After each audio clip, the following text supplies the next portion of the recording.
Bonjour, jeudi 16 février 2013, je suis toujours à Ljubljana, en Slovénie.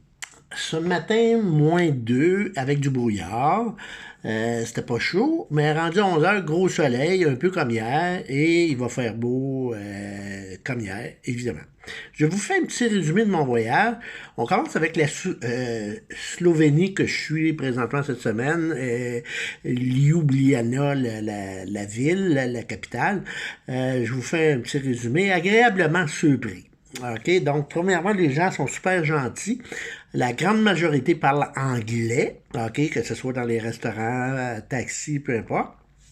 Ce qui facilite évidemment la vie aux touristes. La ville est facilement marchable, OK, donc à pied. Vous pouvez pas vous perdre vraiment. Il y a des gros points de repère, entre autres la rivière qui passe à travers toute la ville qui s'appelle la Ljubljanica, elle. Donc le château, les grosses artères, tout ça, c'est facile de se retrouver. Les gens fument beaucoup. Tous les pays que j'ai faits, là, Portugal, Espagne, Zagreb, etc. Ici, je sais pas, là, le cancer du poumon, il est peut-être pas encore arrivé, ou c'est le fait que les cigarettes sont pas chères, mais ça fume beaucoup.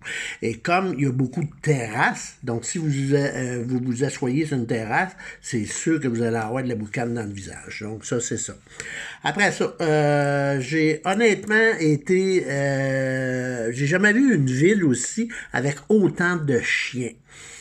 Honnêtement, les maîtres se promènent et il y en a beaucoup qui laissent leurs chiens se promener sans laisse, puis les chiens sont pas agressifs, mais pas du tout. En une semaine, j'ai entendu japper 2 fois. C'est assez spécial, là. Donc, les chiens se promènent, ils s'en vont, ils suivent leur maître, ils suivent le carrosse avec la poussette puis le bébé, et ils s'assoient à côté sa terrasse, ils rentrent dans un restaurant, ils ont accès partout, même à l'hôtel, c'est hier ou avant-hier, il y avait un monsieur puis une madame avec leur petit chien, puis c'est ça, c'est accepté un petit peu tout partout. Donc, ensuite de ça, j'ai pas vu de caca de chien trop sur les trottoirs, donc ça, les gens sont responsables par rapport à le petit pitou. La seule chose qui me tape ses nerfs un peu, c'est il y a beaucoup de gens à vélo. OK, ça, j'ai pas de trouble avec ça. Il y a des pistes cyclables. Sauf que dans le centre-ville, évidemment, où il y a les attraits touristiques le plus à visiter, les gens se promènent à travers ça et il y a beaucoup, évidemment, aussi de livreurs là, de mets, là, comme les livraisons et tout ça. C'est fatigant un petit peu parce que si tu es dans l'une, le moindrement, tu te reviens d'abord, paf, tu vas arriver face à face avec un vélo. Donc ça, c'est un petit peu gossant pour ce qui est des cyclistes. Ici, les femmes se parfument beaucoup. Et là, évidemment, je ne sais pas pourquoi, on dirait qu'ils ont toutes le même Christy de parfum, ils sentent toute la même affaire. Ben bon, en tout cas, c'est mieux de sentir ça que de sentir le tour de bras, là, c'est déjà ça. Donc, si je fais le bilan des pays que j'ai visités, on va commencer avec le Portugal. OK? Donc, on commence avec les points négatifs, on termine avec les points positifs. Alors, donc, le négatif sur le Portugal, il y a des gens qui fêtent tard le soir. Alors, donc, ça, c'est gossant. Là, c'est pas pire parce que moi, c'était l'hiver, donc toutes les stores, les fenêtres étaient fermées et je dormais avec l'air climatisé ou le chauffage selon les conditions, tout ça. Mais si, exemple, j'aurais visité en plein été et que je mets pas la clim puis je laisse les fenêtres ouvertes, c'est sûr que je m'endors pas avant 3 heures du matin. Ça fait que ça, c'est le côté un petit peu gossant. Et évidemment, si tu te lèves tôt le matin, les rues sont vraiment sales. Là. OK? Donc, les gens, là, à partir de 5 heures le matin, la ville nettoie, ramasse les cacanes, les bouteilles vides, etc. Donc, ça, c'est gossant un petit peu. Par contre, le côté positif, ah oui, le côté négatif aussi, c'est quand tu marches, les rues sont tellement étroites qu'il faut que tu fasses attention. J'avais mis des photos sur justement la grandeur de mon pied puis la largeur du trottoir. Là. C'est assez fatigant. Ça, il faut faire attention. Par contre, le point positif, ça coûte rien se loger là. Et ça coûte rien pour manger ou pratiquement. Ça, c'est le gros point par rapport au Portugal. Donc, déjà ça. L'Espagne maintenant. On commence avec le point négatif. J'ai jamais vu autant de manifestations en l'espace d'une semaine. C'est sûr que je t'approche du carré universitaire. c'est une place de rassemblement. Quasiment à tous les jours, il y a eu une manifestation contre les retraites, une manifestation contre ci, contre ça, contre ça. Bref, c'est ça.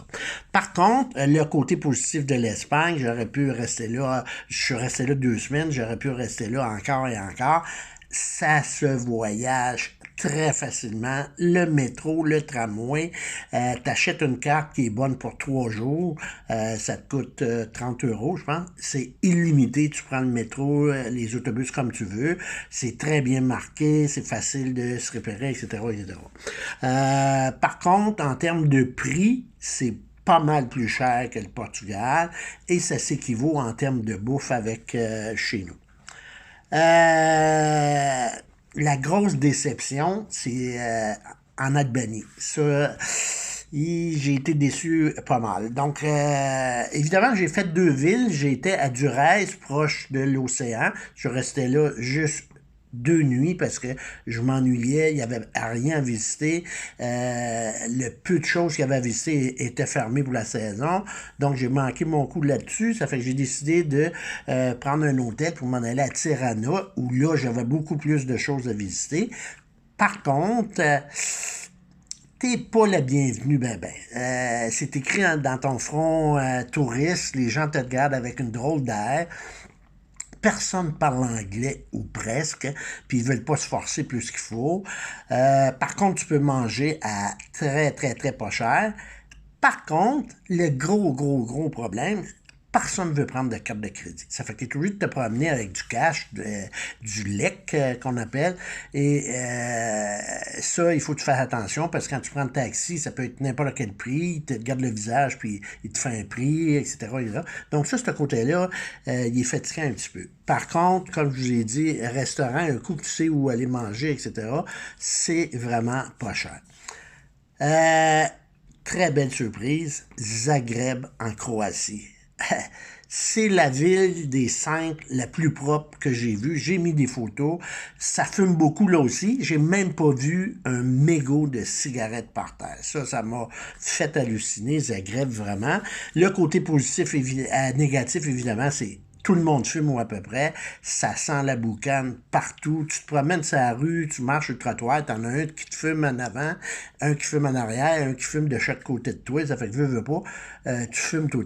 Ça fait que ça, pour ceux qui sont allergiques à la boucane, porter un masque ou aller pas là. Mais par contre, le côté positif de Zagreb, tellement propre, on mange bien, pour pas trop cher, plein de choses à voir, je recommande beaucoup. Et la finale, la cerise sur le sundae, évidemment, c'est la Slovénie. Je ne m'attendais pas à ça, mais pas du tout. Ljubljana, en débarquant puis en prenant le taxi, le chauffeur de taxi, grosse BMW, un jeune, là, je me suis dit, j'ai demandé le tarif parce que j'arrivais de d'autres pays où c'est douteux les tarifs. Il dit, pas de trouble, monsieur, j'ai un meter, puis tout ça, il dit ça va coûter à peu près 55 $. Il dit de l'aéroport à l'hôtel que tu me dis. Puis c'est arrivé 53 et quelque chose. Ça fait que... et il parlait anglais tout le long, etc., etc. Puis là, j'ai posé plein de questions. Les restaurants prennent-tu les cartes?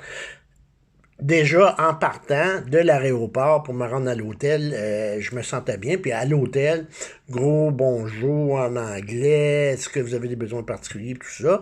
Puis le lendemain, le buffet. Donc, ça, tu te sens bien. Quand tu arrives dans un pays déjà où tu parles pas la langue, et la majorité ici puis à Zagreb, des restos, le menu est en 3 langues. OK? Donc, c'est la langue du pays, en anglais, puis bien souvent une langue commune, parce que ici, bon, évidemment, la langue ici, c'est le slovène, mais il y en a beaucoup qui parlent le croate ou le serbe, et il y en a beaucoup qui parlent aussi russe. Alors donc, les gens ici, là, ça joue comme ça. Ça fait que là, je suis rendu à 9 minutes 40. Ça fait que c'est un petit 10 minutes de topo que je vais mettre évidemment sur Facebook et sur YouTube. Alors sur ce, les amis, je vous dis, on se revoit à Montréal. C'est sûr que je ferai moins de vidéos, là, mais le retour au boulot lundi matin. Bye bye!